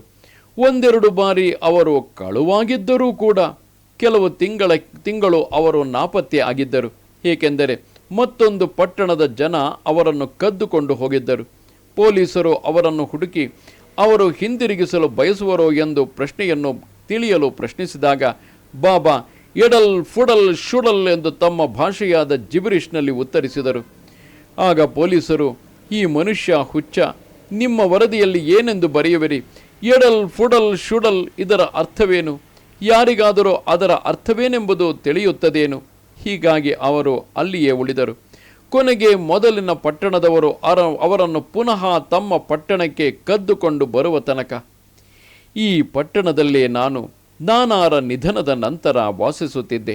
ನಾನು ತಪ್ಪದೆ ಪ್ರತಿದಿನ ರಾತ್ರಿ ಅವರು ವಾಸಿಸುತ್ತಿದ್ದ ಬೇವಿನ ಮರದ ಕೆಳಗೆ ತಪ್ಪದೆ ಭೇಟಿಯಾಗುತ್ತಿದ್ದೆ. ನನಗೆ ಆರೋಗ್ಯ ಸರಿಯಿರದಿದ್ದಾಗಲೂ, ನಾನಿ ನನ್ನನ್ನು ಹೊರಕ್ಕೆ ಹೋಗಲು ಬಿಡದಿದ್ದಾಗಲೂ, ಆಕೆ ನಿದ್ರಿಸಿದ ನಂತರ ತಪ್ಪಿಸಿಕೊಂಡು ಬಂದು ಅವರನ್ನು ಭೇಟಿ ಮಾಡುತ್ತಿದ್ದೆ. ದಿನಕ್ಕೊಂದು ಸರ್ತಿಯಾದರೂ ಮಗ್ಗಾ ಬಾಬಾರನ್ನು ನಾನು ಭೇಟಿ ಮಾಡಲೇಬೇಕಿತ್ತು. ಅವರು ನನಗೆ ಒಂದು ರೀತಿಯ ಆಧ್ಯಾತ್ಮಿಕ ಪೋಷಣೆ ಆಗಿದ್ದರು. ಅವರು ನನಗೆ ಯಾವುದೇ ಮಾರ್ಗದರ್ಶನ ನೀಡದಿದ್ದರೂ ಸಹ ಕೇವಲ ಅವರ ಇರುವಿಕೆಯೇ ನನಗೆ ಮಹತ್ತರ ನೆರವನ್ನು ನೀಡಿತ್ತು. ಅವರ ಅಸ್ತಿತ್ವ ನನ್ನೊಳಗೆ ಅಗೋಚರ ಅಜ್ಞಾನ ಶಕ್ತಿಗಳನ್ನು ಬಡಿದೆಬ್ಬಿಸಿತು. ನಾನು ಮಗ್ಗಾ ಬಾಬಾರಿಗೆ ಅತ್ಯಂತ ಆಭಾರಿಯಾಗಿದ್ದೇನೆ. ಎಲ್ಲಕ್ಕಿಂತಲೂ ಹೆಚ್ಚಿನ ವರದಾನ ಏನೆಂದರೆ, ಅವರು ಚಿಕ್ಕ ಮಗುವಾಗಿದ್ದ ನನ್ನೊಂದಿಗೆ ಮಾತ್ರ ಮಾತನಾಡುತ್ತಿದ್ದರೆಂಬುದು. ಅವರು ನನ್ನೊಂದಿಗೆ ಮಾತ್ರ ಮಾತನಾಡುತ್ತಿದ್ದರೆಂಬುದು ತಿಳಿದ ಆ ಏಕಾಂತದ ಕ್ಷಣಗಳು ಅತಿ ಉತ್ತೇಜಕ, ಶಕ್ತಿದಾಯಕ ಕ್ಷಣಗಳಾಗಿರುತ್ತಿದ್ದವು. ನಾನು ಅಲ್ಲಿಗೆ ಹೋದಾಗ ಅಲ್ಲಿ ಮತ್ಯಾರಾದರೂ ಇದ್ದರೆ ಆಗ ಬಾಬಾ ಆ ಮತ್ತೊಬ್ಬರು ಸಹಿಸಲಾರದೆ ಅಲ್ಲಿಂದ ಎದ್ದು ಓಡುವಂತಹ ಏನಾದರೊಂದು ಕೆಲಸ ಮಾಡುತ್ತಿದ್ದರು. ಉದಾಹರಣೆಗೆ ಏನನ್ನಾದರೂ ಎಸೆಯುವುದು, ಇದ್ದಕ್ಕಿದ್ದಂತೆ ನೆಗೆಯುವುದು, ಹುಚ್ಚನಂತೆ ಕುಣಿಯುವುದು ಇತ್ಯಾದಿ. ಮಧ್ಯರಾತ್ರಿಯಲ್ಲಿ ಇದ್ದಕ್ಕಿದ್ದಂತೆ ಎದ್ದು ಕುಣಿಯಲಾರಂಭಿಸಿದರೆ ಯಾರಿಗಾದರೂ ಸ್ವಲ್ಪ ಭಯ ಆಗುವುದೇ? ಎಲ್ಲರಿಗೂ ಹೆಂಡತಿ, ಮಕ್ಕಳು, ಕೆಲಸ ಇತ್ಯಾದಿಗಳು ಇರುತ್ತವೆ. ಈ ವ್ಯಕ್ತಿ ನೋಡಲು ತುಸು ಹುಚ್ಚನಂತೆ ಕಾಣುತ್ತಾನೆ.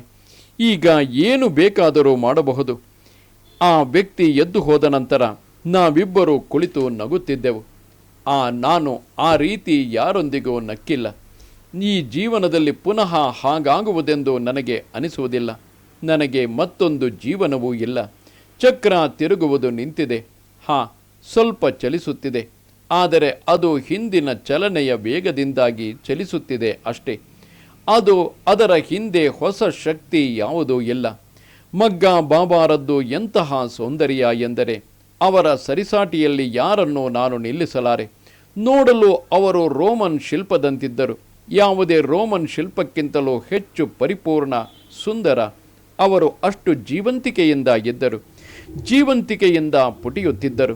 ಮಗ್ಗಾ ಬಾಬಾರಂತಹ ವ್ಯಕ್ತಿಯನ್ನು ಪುನಃ ಭೇಟಿ ಆಗಬಹುದೋ ಇಲ್ಲವೋ ನನಗೆ ಗೊತ್ತಿಲ್ಲ. ಭೇಟಿ ಮಾಡುವ ಆಸಕ್ತಿಯೂ ನನಗಿಲ್ಲ. ಒಬ್ಬ ಮಗ್ಗಾ ಬಾಬಾ ಸಾಕು, ಬೇಕಾದಷ್ಟಾಯಿತು. ಅವರೆಷ್ಟು ತೃಪ್ತಿ ನೀಡಿದ್ದರೆಂದರೆ ಪುನರಾವರ್ತನೆಯ ಅಗತ್ಯವೇ ಇರಲಿಲ್ಲ. ಅವರಿಗಿಂತಲೂ ಮೇಲ್ಮಟ್ಟದವರು ಇರಲು ಸಾಧ್ಯವಿಲ್ಲ ಎಂಬುದು ನನಗೆ ಚೆನ್ನಾಗಿ ತಿಳಿದಿದೆ. ನಾನು ಸ್ವತಃ ಇನ್ನೂ ಮೇಲಕ್ಕೆ ಹೋಗಲಾರದಂತಹ ಮಟ್ಟವನ್ನು ತಲುಪಿದ್ದೇನೆ. ಇನ್ನೆಷ್ಟು ಮೇಲಕ್ಕೆ ಹೋದರೂ ನೀವು ಅದೇ ಎತ್ತರದಲ್ಲೇ ಇರುತ್ತೀರಿ. ಆಧ್ಯಾತ್ಮಿಕ ಬೆಳವಣಿಗೆಯಲ್ಲಿ ಮೀರಿ ಹೋಗಲಾಗದ ಒಂದು ಮಟ್ಟ ಬರುತ್ತದೆ. ವಿಪರ್ಯಾಸವೇನೆಂದರೆ ಆ ಹಂತವನ್ನು ಟ್ರಾನ್ಸೆಂಡೆಂಟಲ್, ಮೀರಿ ಹೋಗುವಿಕೆ ಎಂದು ಕರೆಯಲಾಗುತ್ತದೆ. ಅವರು ಹಿಮಾಲಯಕ್ಕೆ ಹೊರಡುವ ದಿನದಂದು ಮೊದಲ ಬಾರಿಗೆ ಅವರು ನನಗೆ ಕರೆ ಕಳಿಸಿದರು. ರಾತ್ರಿ ಯಾರೋ ಒಬ್ಬರು ಬಂದು ನಮ್ಮ ಮನೆಯ ಬಾಗಿಲು ತಟ್ಟಿದರು. ನನ್ನ ತಂದೆ ಬಾಗಿಲು ತೆರೆದಾಗ ಆ ವ್ಯಕ್ತಿ ಮಗ್ಗಾ ಬಾಬಾ ನನ್ನನ್ನು ನೋಡಬಯಸುತ್ತಾರೆಂದು ಹೇಳಿದ. ನನ್ನ ತಂದೆ, ಮಗ್ಗಾ ಬಾಬಾ? ಅವರಿಗೆ ನನ್ನ ಮಗನೊಡನೆ ಏನು ಕೆಲಸ? ಆತ ಮಾತೇ ಆಡುವವರಲ್ಲ. ಹಾಗಿರುವಾಗ ಅವರು ಹೇಗೆ ತಾನೇ ಬರಲು ಹೇಳಲಾಗುವುದು ಎಂದು ಕೇಳಿದರು. ಆ ವ್ಯಕ್ತಿ, ನನಗೆ ಮತ್ತೇನೂ ತಿಳಿಯದು. ಈ ಸಂದೇಶವನ್ನು ನಾನು ತಿಳಿಸಬೇಕಿತ್ತು. ದಯವಿಟ್ಟು ಸಂಬಂಧಪಟ್ಟ ವ್ಯಕ್ತಿಗೆ ಸಂದೇಶವನ್ನು ತಲುಪಿಸಿ. ಅದು ನಿಮ್ಮ ಮಗನಾಗಿದ್ದರೆ ಅದಕ್ಕೂ ನನಗೂ ಯಾವುದೇ ಸಂಬಂಧವೂ ಇಲ್ಲ ಎಂದು ಹೇಳಿ ಮಾಯವಾದ. ಮಧ್ಯರಾತ್ರಿಯಲ್ಲಿ ನನ್ನ ತಂದೆ ನನ್ನನ್ನು ಎಬ್ಬಿಸಿ ಹೇಳಿದರು, ನೋಡು, ಈ ವಿಶೇಷವನ್ನು ಮಗ್ಗಾ ಬಾಬಾ ನಿನ್ನನ್ನು ಕಾಣಬೇಕಂತೆ. ಮೊದಲಿಗೆ ಅವರು ಮಾತೇ ಆಡುವುದಿಲ್ಲ. ನಾನು ನಕ್ಕೆ. ಏಕೆಂದರೆ ಬಾಬಾ ಮಾತನಾಡುತ್ತಾರೆ ಎಂಬುದು ನನಗೆ ತಿಳಿದಿತ್ತು. ಆದರೆ ನಾನು ನನ್ನ ತಂದೆಗೆ ಈ ವಿಷಯ ತಿಳಿಸಲಿಲ್ಲ. ಅವರು ನಿನ್ನನ್ನು ಈಗಲೇ ಕಾಣಬೇಕಂತೆ, ಈ ನಡುರಾತ್ರಿಯಲ್ಲಿ ನೀನೇನು ಮಾಡುವೆ, ಆ ಹುಚ್ಚನನ್ನು ನೋಡಲು ಹೋಗುವೆಯೇನು ಎಂದು ಕೇಳಿದರು ನನ್ನ ತಂದೆ. ಹೋಗಲೇಬೇಕು ಹೇಳಿದೆ ನಾನು. ಕೆಲವೊಮ್ಮೆ ನೀನು ಸಹ ಒಬ್ಬ ಹುಚ್ಚ ಎಂದೆನಿಸುತ್ತದೆ ನನಗೆ. ಹೋಗು, ಹೊರಗಿನಿಂದ ಬೀಗ ಹಾಕಿಕೊಂಡು ಹೋಗು. ಪುನಃ ನೀನು ಬಂದಾಗ ಬಾಗಿಲು ತಟ್ಟಿ ನನ್ನ ನಿದ್ರೆ ಕೆಡಿಸಬೇಡ. ನಾನು ಓಡಿದೆ. ಅವರು ನನಗೆ ಕರೆ ಕಳಿಸಿದ್ದು ಇದೇ ಮೊದಲ ಬಾರಿ. ಓಡುತ್ತಾ ಹೋಗಿ ಕೇಳಿದೆ, ಏನು ಸಮಾಚಾರ? ಬಾಬಾ ಹೇಳಿದರು, ಇದು ನನ್ನ ಕೊನೆಯ ರಾತ್ರಿ ಇಲ್ಲಿ. ನಾನು ಇಲ್ಲಿಂದ ಹೊರಡುತ್ತಿದ್ದೇನೆ.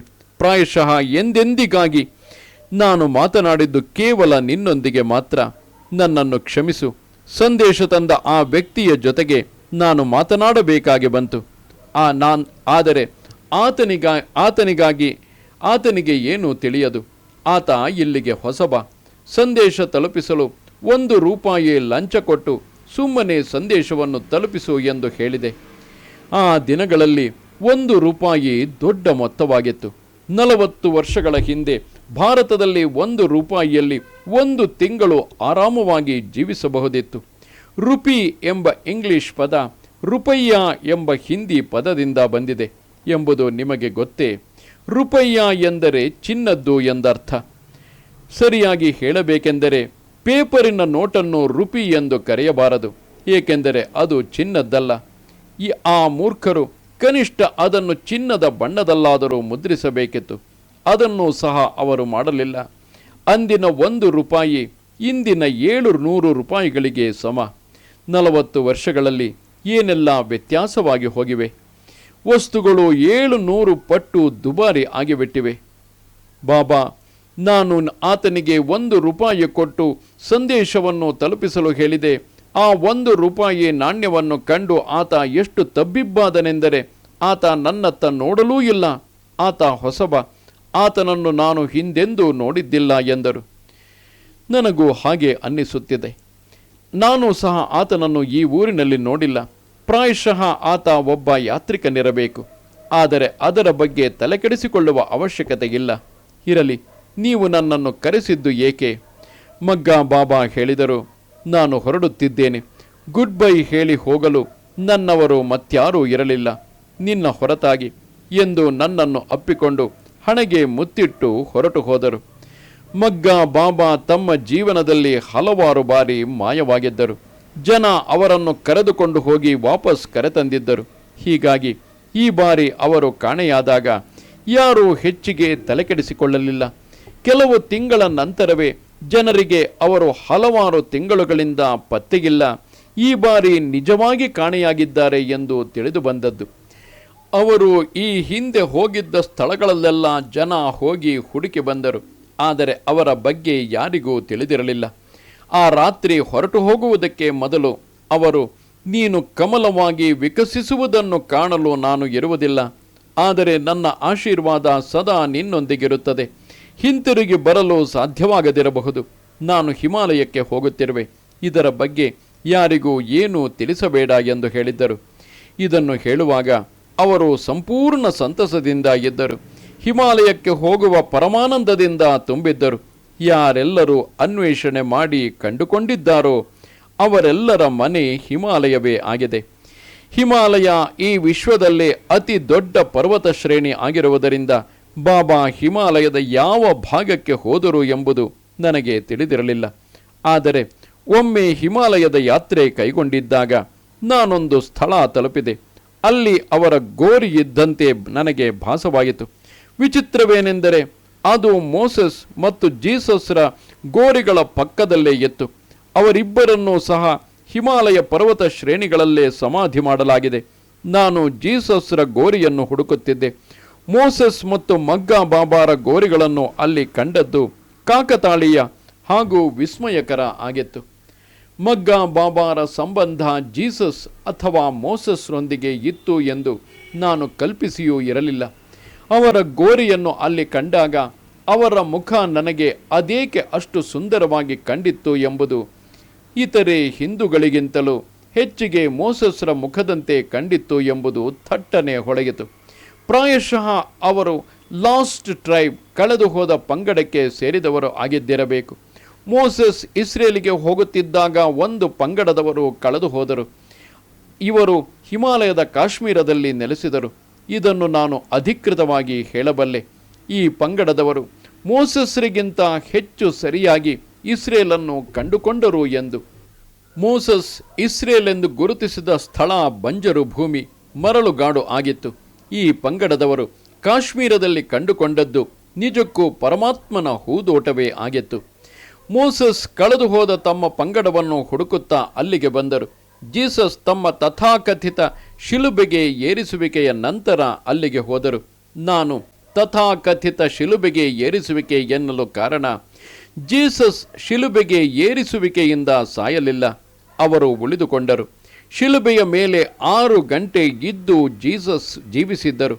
ಯಹೂದಿಗಳು ಶಿಲುಬೆಗೆ ಏರಿಸುವ ರೀತಿ ಎಷ್ಟು ಕ್ರೂಡ್, ಒರಟಾಗಿತ್ತೆಂದರೆ ಶಿಲುಬೆಗೆ ಏರಿಸಿದ ವ್ಯಕ್ತಿ ಸಾಯಲು ಸುಮಾರು 36 ಗಂಟೆ ಹಿಡಿಯುತ್ತಿತ್ತು. ಜೀಸಸ್ರ ಧನಿಕ ಶಿಷ್ಯನೊಬ್ಬನ ಪೂರ್ವ ನಿಯೋಜನೆಯಂತೆ ಶಿಲುಬೆಗೆ ಏರಿಸುವಿಕೆ ಶುಕ್ರವಾರಕ್ಕೆ ನಿಗದಿ ಮಾಡಲಾಯಿತು. ಇದು ಪೂರ್ವ ನಿಯೋಜಿತವಾಗಿತ್ತು, ಏಕೆಂದರೆ ಯಹೂದಿಗಳು ಶನಿವಾರದ ದಿನ ಯಾವ ಕೆಲಸವನ್ನು ಮುಂದುವರೆಸುವುದಿಲ್ಲ. ಅದು ಅವರ ಪವಿತ್ರ ದಿನ. ಸೋಮವಾರದವರೆಗೆ ಜೀಸಸ್ರನ್ನು ತಾತ್ಕಾಲಿಕವಾಗಿ ಶಿಲುಬೆಯಿಂದ ಇಳಿಸಿ ಗುಹೆಯೊಂದರಲ್ಲಿ ಇಡಲಾಗಿತ್ತು. ಆ ಗುಹೆಯಿಂದ ಅವರನ್ನು ಕದ್ದೊಯ್ಯಲಾಯಿತು. ಇದು ಕ್ರೈಸ್ತ ಮತೀಯರ ಕಥೆ. ವಾಸ್ತವವಾಗಿ ಶಿಲುಬೆಯಿಂದ ಇಳಿಸಿದ ನಂತರ ಜೀಸಸ್ರನ್ನು ಇಸ್ರೇಲಿನಿಂದ ಹೊರಕ್ಕೆ ಕರೆದೊಯ್ಯಲಾಯಿತು. ಸಾಕಷ್ಟು ರಕ್ತಸ್ರಾವ ಆಗಿದ್ದರೂ ಜೀಸಸ್ ಜೀವದಿಂದ ಇದ್ದರು. ಅವರು ಗುಣಮುಖರಾಗಲು ಕೆಲವು ದಿನಗಳು ಹಿಡಿದವು. ಗುಣಮುಖರಾದ ನಂತರ ಜೀಸಸ್ ಕಾಶ್ಮೀರದ ಪಹಲ್ಗಾಮ್ ಎಂಬ ಹಳ್ಳಿಯಲ್ಲಿ ತಮ್ಮ 112ನೇ ವಯಸ್ಸಿನವರೆಗೂ ಜೀವಿಸಿದ್ದರು. ಜೀಸಸ್ ಆ ಸ್ಥಳವನ್ನು ಆರಿಸಿಕೊಂಡರು, ಏಕೆಂದರೆ ಅಲ್ಲಿ ಅವರು ಮೋಸಸ್ರ ಗೋರಿಯನ್ನು ಕಂಡರು. ಮೋಸಸ್ ಜೀಸಸ್ರಿಗಿಂತ ಮೊದಲೇ ತಮ್ಮ ಕಳೆದುಹೋದ ಪಂಗಡವನ್ನು ಹುಡುಕುತ್ತಾ ಹೊರಟಿದ್ದರು. ಅವರು ಆ ಪಂಗಡವನ್ನೇನೋ ಕಂಡುಕೊಂಡರು, ಆದರೆ ಆ ಕಾಶ್ಮೀರಿಗೆ ಹೋಲಿಸಿದರೆ ಇಸ್ರೇಲ್ ಏನೇನೂ ಅಲ್ಲ. ಕಾಶ್ಮೀರವನ್ನು ಯಾವುದೇ ಸ್ಥಳಕ್ಕೂ ಹೋಲಿಸುವಂತಿಲ್ಲ. ಮೋಸಸ್ ಅಲ್ಲಿಯೇ ನೆಲೆಸಿದರು ಹಾಗೂ ಮೃತರಾದರೂ ಕೂಡ. ಜೀಸಸ್ ತಮ್ಮ ಪ್ರಿಯ ಶಿಷ್ಯ ಥಾಮಸ್ರೊಂದಿಗೆ ಕಾಶ್ಮೀರಕ್ಕೆ ಬಂದರು. ತಮ್ಮ ಶಿಷ್ಯ ಥಾಮಸ್ರನ್ನು ಭಾರತದಲ್ಲಿ ತಮ್ಮ ಮಾರ್ಗವನ್ನು ಪ್ರಚುರಪಡಿಸಲು ಕಳಿಸಿ ಜೀಸಸ್ ಉಳಿದ ಆಯಸ್ಸನ್ನು ಮೋಸಸ್ರ ಗೋರಿಯ ಬಳಿ ನೆಲೆಸಿ ಕಳೆದರು. ಮಗ್ಗಾ ಬಾಬಾರ ಸಮಾಧಿಯು ಕಾಶ್ಮೀರದ ಆ ಪುಟ್ಟ ಹಳ್ಳಿ ಪಹಲ್ಗಾಂವ್ನಲ್ಲಿಯೇ ಇದೆ. ನಾನು ಪಹಲ್ಗಾಂವ್ಗೆ ಹೋದಾಗ ಮೋಸಸ್ರಿಂದ ಪ್ರಾರಂಭಿಸಿ ಜೀಸಸ್ ಮಗ್ಗಾ ಬಾಬಾರ ಮೂಲಕ ನನ್ನನ್ನು ತಲುಪಿದ ವಿಚಿತ್ರ ಸಂಬಂಧವನ್ನು ಕಂಡುಕೊಂಡೆ. ಮಗ್ಗಾ ಬಾಬಾ ಹೊರಡುವುದಕ್ಕೆ ಮೊದಲು ತಮ್ಮ ಕಂಬಳಿಯನ್ನು ನನಗೆ ಕೊಡುತ್ತಾ ಹೇಳಿದರು, ನನ್ನ ಆಸ್ತಿ ಇದೊಂದೇ, ನಾನು ಇದನ್ನು ಕೊಡಲಿಚ್ಛಿಸುವ ವ್ಯಕ್ತಿ ನೀನೊಬ್ಬನೇ. ಆಗ ನಾನು, ಅದೇನೋ ಸರಿ, ಆದರೆ ನನ್ನ ತಂದೆ ಈ ಕಂಬಳಿಯನ್ನು ಮನೆಯೊಳಕ್ಕೆ ತರಗೊಡುವುದಿಲ್ಲವಲ್ಲ ಎಂದೆ. ಬಾಬಾ ನಕ್ಕರು, ನಾನು ನಕ್ಕೆ. ಇಬ್ಬರು ಹರ್ಷಪಟ್ಟೆವು. ನನ್ನ ತಂದೆ ಅಷ್ಟು ಗಲೀಜಾದ ಕಂಬಳಿಯನ್ನು ಮನೆಯೊಳಕ್ಕೆ ತರಗೊಡುವುದಿಲ್ಲ ಎಂಬುದು ಅವರಿಗೂ ತಿಳಿದಿತ್ತು. ಆ ಕಂಬಳಿಯನ್ನು ರಕ್ಷಿಸಲಿಲ್ಲ ಎಂಬ ದುಃಖ, ಪರಿತಾಪ ನನ್ನನ್ನು ಬಾಧಿಸಿತು. ಅದೇನು ಹೇಳಿಕೊಳ್ಳುವಂಥದ್ದಾಗಿರಲಿಲ್ಲ, ಹರಕು ಕಂಬಳಿ ಅಷ್ಟೇ. ಆದರೆ ಬುದ್ಧ, ಜೀಸಸ್ ಮುಂತಾದವರ ವರ್ಗಕ್ಕೆ ಸೇರಿದ ವ್ಯಕ್ತಿಗೆ ಸೇರಿದುದಾಗಿತ್ತು. ನಾನು ಅದನ್ನು ಮನೆಗೆ ತೆಗೆದುಕೊಂಡು ಹೋಗುವಂತೆ ಇರಲಿಲ್ಲ, ಏಕೆಂದರೆ ತಂದೆ ಬಟ್ಟೆಗಳ ವ್ಯಾಪಾರಿಯಾಗಿದ್ದು ಬಟ್ಟೆಗಳ ಬಗ್ಗೆ ಬಹಳ ಹುಷಾರಾಗಿರುತ್ತಿದ್ದರು. ಅವರು ಅದನ್ನು ಮನೆಯೊಳಕ್ಕೆ ತರಗೊಡುವುದಿಲ್ಲ ಎಂಬುದು ನನಗೆ ಚೆನ್ನಾಗಿ ತಿಳಿದಿತ್ತು. ಅದನ್ನು ನಾನು ನಾನಿಯ ಮನೆಗೂ ಸಹ ತೆಗೆದುಕೊಂಡು ಹೋಗುವಂತೆ ಇರಲಿಲ್ಲ, ಏಕೆಂದರೆ ಆಕೆ ಶುಭ್ರತೆಯ ಬಗ್ಗೆ ಬಹಳ ಕಟ್ಟುನಿಟ್ಟಾಗಿರುತ್ತಿದ್ದರು. ಶುಭ್ರತೆಯ ಬಗ್ಗೆ ನನ್ನ ಕಟ್ಟುನಿಟ್ಟು ನನಗೆ ಬಂದದ್ದು ಆಕೆಯಿಂದಲೇ. ಅದು ಆಕೆಯದೇ ತಪ್ಪು, ನನ್ನ ಜವಾಬ್ದಾರಿ ಅಲ್ಲ. ಒಮ್ಮೆ ಉಪಯೋಗಿಸಿದ್ದನ್ನು, ಕೊಳಕಾದದ್ದನ್ನು ನನ್ನಿಂದ ಸಹಿಸಲು ಆಗುವುದೇ ಇಲ್ಲ, ಅಸಾಧ್ಯ. ನಾನು ಆಕೆಗೆ ತಮಾಷೆಯಾಗಿ ಹೇಳುತ್ತಿದ್ದೆ, ನೀವು ಹಾಳು ಮಾಡುತ್ತಿದ್ದೀರಿ. ಆದರೆ ಇದು ನಿಜ. ಆಕೆ ನನ್ನನ್ನು ಎಂದೆಂದಿಗೂ ಹಾಳು ಮಾಡಿದ್ದಾರೆ, ಆದರೆ ನಾನು ಆಕೆಗೆ ಎಂದೆಂದಿಗೂ ಕೃತಜ್ಞನಾಗಿರುತ್ತೇನೆ. ಆಕೆ ನನ್ನನ್ನು ಪವಿತ್ರತೆ, ಶುಭ್ರತೆ, ಸೌಂದರ್ಯದ ಪರವಾಗಿ ಕೆಡಿಸಿದ್ದಾರೆ. ಮಗ್ಗಾ ಬಾಬಾ ನನಗೆ ಬಲು ಮುಖ್ಯ ವ್ಯಕ್ತಿಯಾಗಿದ್ದರು, ಆದರೆ ಅವರ ಮತ್ತು ನಾನಿ ಇಬ್ಬರಲ್ಲಿ ಒಬ್ಬರನ್ನು ಆಯ್ಕೆ ಮಾಡಬೇಕಾಗಿದ್ದಲ್ಲಿ ನಾನು ಯಾವಾಗಲೂ ನಾನಿಯನ್ನೇ ಆಯ್ದುಕೊಳ್ಳುವೆ. ಆ ವೇಳೆಗೆ ಆಕೆ ಸಂಬುದ್ಧರಾಗಿರದಿದ್ದರೂ, ಮಗ್ಗ ಬಾಬಾ ಸಂಬುದ್ಧರಾಗಿದ್ದರೂ ಸಹ ಒಮ್ಮೊಮ್ಮೆ ಸಂಬುದ್ಧರನ್ನು ಆಯ್ಕೆ ಮಾಡಬಹುದಾಗಿದ್ದಾಗ್ಯೂ ಅಸಂಬುದ್ಧರನ್ನೇ ಆಯ್ಕೆ ಮಾಡುವಷ್ಟು ಸುಂದರ ಆ ಅಸಂಬುದ್ಧ ವ್ಯಕ್ತಿ ಆಗಿರಬಲ್ಲರು.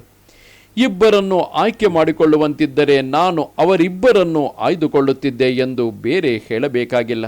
ಅಥವಾ ಈ ಪ್ರಪಂಚದಲ್ಲಿ ಯಾರಾದರೂ ಇಬ್ಬರನ್ನು ಮಾತ್ರ ಆಯ್ಕೆ ಮಾಡಿಕೊಳ್ಳಬಹುದು ಎಂಬಂತಿದ್ದರೆ ಆಗ ನಾನು ಇವರಿಬ್ಬರನ್ನೇ ಆಯ್ದುಕೊಳ್ಳುತ್ತಿದ್ದೆ. ಮಗ್ಗ ಬಾಬಾ ಹೊರಗೆ, ಅವರು ನಾನಿಯ ಮನೆಯೊಳಕ್ಕೆ ಬರುವವರಲ್ಲ. ಅವರು ಹೊರಗೆ ಇರುವವರು, ತಮ್ಮ ಬೇವಿನ ಮರದ ಅಡಿಯಲ್ಲಿ. ನಾನಿ ಎಂದಿಗೂ ಅವರ ಸನಿಹದಲ್ಲಿ ಬಂದು ಕೂಡುವಂಥವರಲ್ಲ. ಆ ಮನುಷ್ಯ ಎಂದೇ ನಾನಿ ಅವರನ್ನು ಸಂಬೋಧಿಸುತ್ತಿದ್ದುದು. ಆ ಮನುಷ್ಯ, ಅವನನ್ನು ಬಿಡು, ಅವನ ಬಳಿಗೆ ಎಂದೂ ಹೋಗದಿರು. ಯಾವಾಗಲೇ ಆಗಲಿ ಆತ ಪಕ್ಕದಲ್ಲಿ ಹಾದು ಹೋದನೆಂದರೆ ಕೂಡಲೇ ಹೋಗಿ ಸ್ನಾನ ಮಾಡು ಎನ್ನುತ್ತಿದ್ದರು ನಾನಿ. ಆಕೆಗೆ ಆತನ ತಲೆಯಲ್ಲಿ ಏನು ಇದೆ ಎಂಬ ಸತತ ಭಯ ಕಾಡುತ್ತಿತ್ತು. ಏಕೆಂದರೆ ಬಾಬಾ ಸ್ನಾನ ಮಾಡಿದುದನ್ನು ಯಾರೂ ಎಂದೂ ನೋಡಿರಲೇ ಇಲ್ಲ. ಪ್ರಾಯಶಃ ಆಕೆಯ ಮಾತು ನಿಜವೋ ಏನೋ. ನನಗೆ ಪರಿಚಯ ಇದ್ದಷ್ಟು ಕಾಲವು ಬಾಬಾ ಸ್ನಾನ ಮಾಡಿದ್ದನ್ನು ನಾನೆಂದೂ ಕಂಡಿಲ್ಲ. ಅವರಿಬ್ಬರೂ ಒಟ್ಟಿಗೆ ಇರುವುದಂತೂ ಅಸಾಧ್ಯ, ಅದುವು ನಿಜ. ಆದರೂ ನಾವು ಕೆಲವು ವ್ಯವಸ್ಥೆಗಳನ್ನು ಮಾಡಬಹುದಿತ್ತು. ಹೊರಗಿನ ಅಂಗಳದಲ್ಲಿ ಬೇವಿನ ಮರದ ಅಡಿಯಲ್ಲಿ ಮಗ್ಗ ಬಾಬಾ ಇರುತ್ತಿದ್ದರೆ ನಾನೀ ಮನೆಯ ರಾಣಿಯಂತೆ ಇರಬಹುದಿತ್ತು. ನನಗೆ ಆಗ ಇಬ್ಬರ ಪ್ರೇಮವೂ ಸಿಗಬಹುದಿತ್ತು. ಇವರಿಬ್ಬರ ನಡುವೆ ಇವರನ್ನು ಇಲ್ಲ ಅವರನ್ನು ಆಯ್ಕೆ ಮಾಡುವ ಪ್ರಮೇಯವೇ ಇಲ್ಲದೆ ನಾನು ಇದು ಇಲ್ಲವೇ ಅದು ಇದನ್ನು ದ್ವೇಷಿಸುತ್ತೇನೆ. ಟೈಮ್ ಎಷ್ಟು?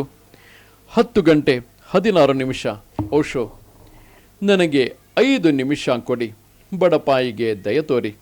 5 ನಿಮಿಷದ ನಂತರ ನೀವು ನಿಲ್ಲಿಸಬಹುದು. ಸ್ನೇಹಿತರೆ, ಇದು ಓಶೋರವರ ಸ್ವರ್ಣ ಬಾಲ್ಯದ ಸವಿನೆನಪುಗಳು ಎಂಬ ಕೃತಿಯ 15ನೆಯ ಅಧ್ಯಾಯವಾಗಿತ್ತು. ಜೈ ಓಶೋ, ಜೈ ಜೈ ಓಶೋ.